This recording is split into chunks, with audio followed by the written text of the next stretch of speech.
மானஸ் பக்கங்கள். Hi friends, இது மாலிகாவின் கேளுங்க கதை கேளுங்க. மானஸ் எழுதிய ஒரு கூட்டு பறவைகள், அத்தியாயம் 97. குளியலறையில் இருந்து தருண் வெளியில் வர முனைய தமயந்தி வருணை கேட்ட கேள்வியில் கதவை திறக்காமல் அப்படியே நின்றான். அந்த ஆள் ஏதாச்சும் பேசினாராடா? ஆமாம்மா என்றான் வருண். என்ன ஆச்சு? ஏதாச்சும் உனக்கு சந்தேகமா இருக்கா? தெரியலம்மா, ஆனால் கல்யாணத்தில் ஏதாச்சும் பிரச்சனை பண்ணால் சும்மா இருக்க மாட்டேன் அப்படின்னு நல்லா மிரட்டி விட்டுருக்கேன். என்னடா என்றார் தமயந்தி பயத்தோடு. அம்மா, இப்போ எதுக்கு பயப்படுறீங்க? ஆதி மாமா எல்லாத்தையும் பார்த்துக்கிறேன்னு சொல்லியிருக்காரு. சரி என்றார் அரை மனதாக. அவர்கள் பேசியதை கேட்டு திகைத்து நின்று விட்டான் தருண். அப்படியென்றால் அப்பாவை இவர்கள் எல்லோரும் சேர்ந்து மிரட்டி வைத்திருக்கிறார்களா? மாமாவுக்கும் இதற்கு உடந்தையா? இவர்கள் யாரும் எதுவும் செய்யவில்லை என்றால் கல்யாணத்தை நிறுத்தும் முடிவில்தான் அவர் இருந்தாரா? ச்சே! அவன் முகம் அருவருப்பில் சுருங்கியது. என்ன மனுஷன் இவரெல்லாம் என்று வேதனை கொண்டான். அவர்கள் இருவரும் அறையை விட்டு செல்லும் வரை அமைதியாக அங்கேயே இருந்தான். இவ்வளவு நேரம் அவன் மனதில் இருந்த சந்தோஷம் எல்லாம் வடிந்துவிட மெதுவாக அறையை விட்டு வெளியில் வந்து மிருணாளினியிடம் சென்றான். அவளோட ஆதர்ஷம் அனன்யாவும் அமர்ந்து கதை பேசி கொண்டிருந்தனர். மிருணாளினியிடம் தனியாக பேச எண்ணியவன் அவர்களை எப்படி அங்கே இருந்து போக சொல்வது என்று யோசித்து கொண்டிருந்தான். அதை கண்ட இருவரும், என்ன மாமா, உங்க அக்கா கிட்ட பேசணுமா என்றாள் அனன்யா. அவன் புன்னகையோடு ஆமாம் என்பதை போல் தலையசைத்தான். சரி, ஓகே, பிழைச்சு போங்க. இந்த 2 நாள் மட்டும்தான் உங்களுக்கு அலவுட். ஏன்னா நாளைக்கு வரைக்கும் தான் உங்களுக்கு அக்கா, அதுக்கப்புறம் எங்களுக்கு அண்ணி. ஸோ நாங்கள் விருப்பப்பட்டா மட்டும்தான் நீங்கள் எங்கள் அண்ணிக்கிட்ட பேச முடியும். அவர்கள் கூறியதை கேட்டு சிரித்து விட்டான் தருண். இருவரும் ஒருவர் முகத்தை ஒருவர் பார்த்து கொண்டனர். என்ன ஆச்சு? இல்லை, நாங்கள் சொன்னதை கேட்டு நீங்கள் கோபப்படுவீங்கன்னு நினச்சோம். உங்களுக்கு உங்கள் அக்காவை ரொம்ப பிடிக்குமாமே என்றனர். ஆனால் உங்களுக்கும் உங்கள் அக்காவை ரொம்ப பிடிக்கும் இல்லை? இதழ் வளைத்து குறும்பாக தருண் கேட்க இருவரும் மீண்டும் ஒருவர் முகத்தை ஒருவர் பார்த்துவிட்டு விழுந்து விழுந்து சிரிக்க ஆரம்பித்தனர். அவன் புருவம் சுருக்கி குழப்பமாக அவர்களை பார்த்தான். நான் சொன்னது உங்களுக்கு புரியலையா? அதெல்லாம் நல்லாவே புரியுது என்றான் ஆதர்ஷ். உங்களுக்கு தான் ஒன்றும் புரியலை என்றாள் அனன்யா. ஆனாலும் மாமா, நீங்கள் என்ன இப்படி பச்சை பிள்ளை மாதிரி இருக்கீங்க என்றான் ஆதர்ஷ். மீண்டும் இருவரும் சிரித்துவிட்டு ஒரே குரலில் கூறினார்கள். எங்கள் அக்கா உங்கள் பேச்சை கேட்பான்னு நம்புறீங்க பார்த்தீங்களா? அதை நினச்சா சிரிப்பாக வருது. ஐயோ கடவுளே என்று வயிற்றை பிடித்து கொண்டு சிரித்தார்கள். கோபமாக பார்த்தவாறே அவன் இருவரையும் நோக்கி நடக்க அவர்கள் ஓட தயாரானார்கள். அதற்குள் அவர்கள் இருவரையும் தாவி இழுத்து பிடித்து செல்லமாக காதை திருகினான். வாய் வாய் என்றான். இருவரும் அவனிடம் இருந்து விலகி ஓடினார்கள். ஏ குட்டீஸ், ஒரு நிமிஷம் என்றான். என்ன மாமா? என்னோட தம்பி தெரியுமில்ல? ஆமா, வருண் மாமா. உங்களுக்கு ஓகேன்னா அவங்க கூட இந்த மாதிரி பேசி விளையாடுறீங்களா என்றவனை இருவரும் புரியாமல் பார்த்தார்கள்.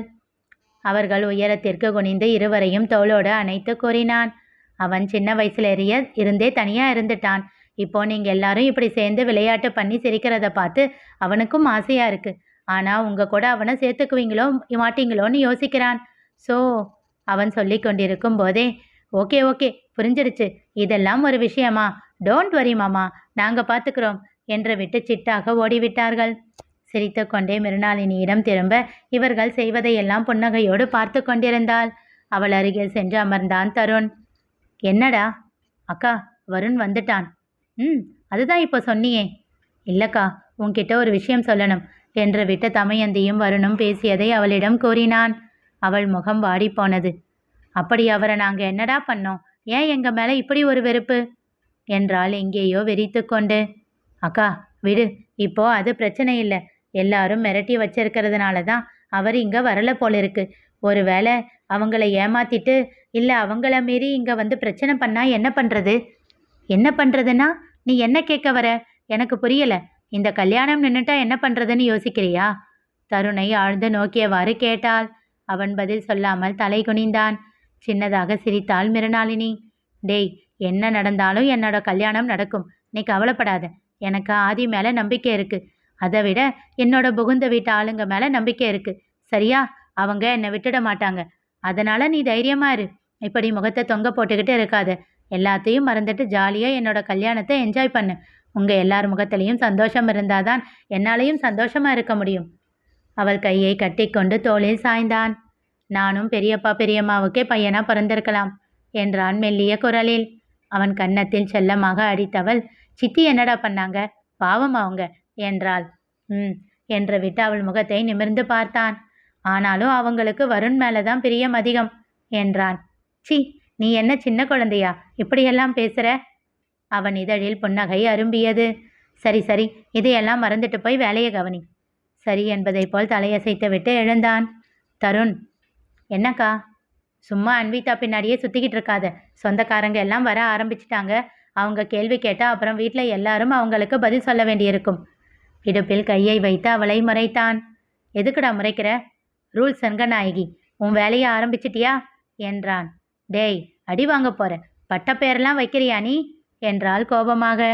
ஐய, நான் எங்க வச்சேன்? நீ வேலைக்கு வச்சிருக்கிய ஒருத்தர், அவர்தான் ஊரெல்லாம் இந்த பேரை பரப்பிக்கிட்டு இருக்காரு என்றான் சிரித்து கொண்டே.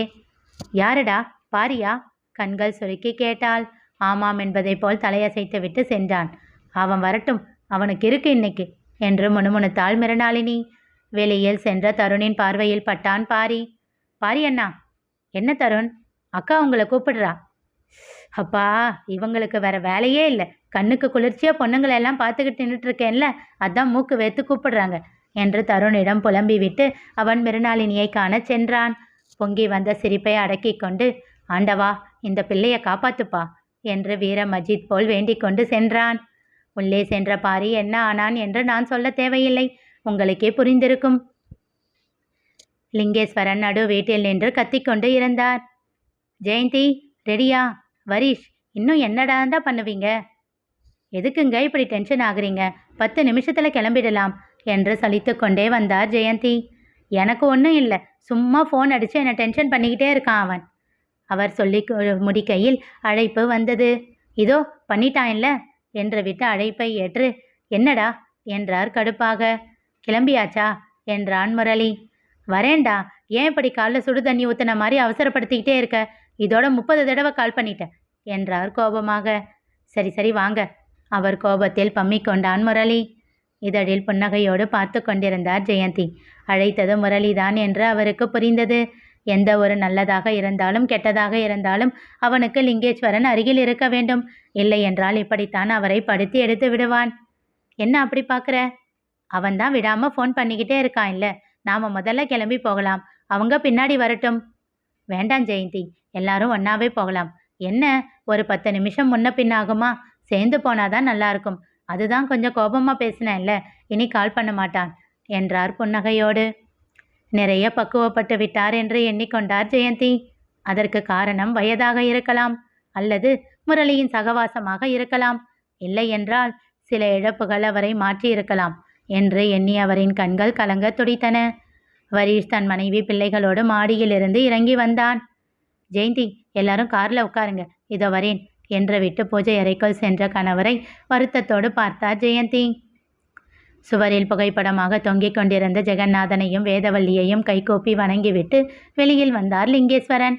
அவர் முகத்தில் இருக்கும் வேதனையை காண தைரியம் இல்லாது அவர் முகத்தை பார்க்காமல் வேகமாக சென்று காரில் அமர்ந்தார் ஜெயந்தி. 1 வருடம் முன்பு ஜெகநாதன் வேதவல்லி இருவரும் 3 மாதங்கள் வித்தியாசத்தில் உயிர் நீத்தனர். சில மாதங்கள் உடல்நிலை சரியில்லாமல் இருந்து வேதவல்லி இறந்துவிட, அதன் பிறகு 3 மாதங்களில் உடல் நலம் குன்றி ஜெகநாதனும் இறந்துவிட்டார். இருவரின் தொடர் இழப்பு ஜெயந்தி லிங்கேஸ்வரன் இருவரையும் மிகவும் பாதித்தது. மிகவும் சிரமப்பட்டு அதனை தாண்டி வந்தார்கள். வயது மூப்பால் அதற்கு மேல் அவர்களால் நிம்மதியாக உயிர் வாழ முடியாது என்ற உண்மை புத்திக்கு உரைத்தாலும் இருவருக்கும் மனம் அதனை ஏற்க மறுக்கிறது. பெருமூச்சு ஒன்றை விடுத்துவிட்டு சாலையில் பார்வையை பதித்தார் ஜெயந்தி. யசோதாவிற்காக ஒதுக்கப்பட்டிருந்த அறைக்குள் நுழைந்தாள் சுவாதி. அங்கிருந்த கட்டிலில் அமர்ந்து யசோதா அன்விதாவிற்கு தலை அலங்காரம் செய்து கொண்டு இருந்தார். ஏ அன்பி, ரெடியா என்றாள் அவள். நீ போனா வரேன். சரி சரி சீக்கிரம். பறக்காதடி, பாட்டியால் பொறுமையாதான் செய்ய முடியும். அப்படி எதுக்குடி அவங்கள கஷ்டப்படுத்துற? எல்லாரும் பியூட்டி பார்லர் ஆளுங்களை வச்சு மேக்கப் பண்ணிக்கிட்டா நீ மட்டும் அந்த பக்கமே போக மாட்டேன்ற. நீ ஏன் மேக்கப்னு ஒரு கன்றாவியை பண்ணிக்கிற? கையை பாரு, எல்லாரும் மெஹந்தி வச்சுக்கிட்டு இருக்காங்க. நீ மட்டும் ஏதோ வயசானவங்க மாதிரி இப்படி மருதாணி வச்சிருக்க. பத்தாததுக்கு ஹேர் ஸ்டைலுக்கு இப்படி பாட்டிக்கிட்ட வந்து உட்காந்து அவங்கள வேலை வாங்குற. ஏய், எனக்கு என்ன பிடிக்குமோ அதை தான் செய்ய முடியும், மூடிட்டு போடி பட்டென்று அவள் தோளில் அடித்தார் யசோதா. இந்த மாதிரி பேட் வேர்ட்ஸ் பேசக்கூடாதுன்னு சொல்லியிருக்கேனா இல்லையா? போங்க பாட்டி என்று சினிங்கினாள் அன்விதா. அவள் திட்டு வாங்குவதை பார்த்து சிரித்து கொண்டே அங்கே இருந்து ஓடிவிட்டாள் சுவாதி. இருந்து அவளிடம் இன்னும் சில பல நல்ல வார்த்தைகளை கேட்க அவளுக்கு என்ன பைத்தியமா? டேய், நீ ரெடி ஆகலையா? அங்கே அருகில் காலை ஆட்டிக்கொண்டு படுத்து செல்போனில் எதையோ நோண்டிக் கொண்டிருந்த அபியை பார்த்து கேட்டார் யசோதா. பாட்டி, அவனுக்கு என்ன இருக்கு? ஒரு பேண்ட் சட்டைய மாட்டேன்னா சரியா போயிடும். அந்த தலையை கூட ஒழுங்கா படிய சீவ மாட்டான் என்றாள் அன்விதா. ஆளை பாரு, உனக்கு மட்டும் 6 அடி கூந்தலா இருக்கு, இருக்கிற 4 முடிக்கு பாட்டியை போட்டு படுத்துக்கிட்டு இருக்க என்று வாய்ப்பொத்தி சிரித்தான். போடா, இன்னைக்கு பாட்டி பண்ற ஹேர் ஸ்டைலில் நான் எவ்வளவு அழகா இருக்கேன்னு நீங்க எல்லாம் பார்க்க தானே போறீங்க. அக்கா, எங்க கண்ணுக்கெல்லாம் அழகா தெரிஞ்சா என்ன பிரயோஜனம்? தெரிய வேண்டியவங்களுக்கு தெரிஞ்சா போதாதா என்றான் கண்ணடித்து. சிரித்து விட்டார் யசோதா. அபியை மறைத்தாள் அன்விதா. ஏன், நான் அழகா இல்லைன்னா என்ன வேண்டாம்னு சொல்லிடுவான் அவன்? வேண்டாம்னா போகட்டும் என்றாள். அவள் முதுகில் செல்லமாக அடித்தார் யசோதா. தெரியுண்டி வாளு, நீ இப்படியெல்லாம் பண்ணுவேன்னு. அதனால தான் நேத்தே முரளிக்கிட்ட இதை பற்றி பேசினேன். ஆதியோட கல்யாணம் முடிஞ்சதும் அப்படியே உங்கள் 2 பேருக்கும் நிச்சயதார்த்தம் பண்ணிடலாமான்னு கேட்டேன். பெரியப்பா என்ன சொன்னாரு என்று ஆர்வமாக கேட்டுக்கொண்டே அபி எழுந்து அமர்ந்தான். மறைக்க முயன்றாலும் அன்விதாவின் கண்களில் ஆர்வம் இருப்பதைக் கண்டு அபியும் யசோதாவும் புன்னகைத்து கொண்டனர். சொல்லுங்க பாட்டி, பெரியப்பா என்ன சொன்னாரு என்றான் அபி. நீதான் கேட்குற, உன் அக்கா கேட்க மாட்டேன்றாளே என்றார் குறும்பாக. எனக்கு அதெல்லாம் தெரிஞ்சுக்க இன்ட்ரெஸ்ட் இல்லை என்று முகத்தை திருப்பிக் கொண்டாள் அன்விதா. சரி பாட்டி, அப்போ நீங்க எனக்கு தனியா விஷயத்த சொல்லுங்க என்றான் அபி. அன்விதா திரும்பி அவனை முறைத்தாள். யசோதாவும் அபியும் ஹைஃபை போட்டுக்கொண்டு சிரிக்க, சரி சரி சொல்லுங்க, பெரியப்பா என்ன சொன்னாரு என்று கொஞ்சம் இறங்கி வந்தாள் அன்விதா. முரளி கோரியதை யசோதா கோர அதை கேட்டு அவள் முகம் வாடியது. முரளி கோரியது என்ன தெரிந்து கொள்ள தொடர்ந்து கேளுங்க, கதை கேளுங்க. மீண்டும் சந்திப்போம்.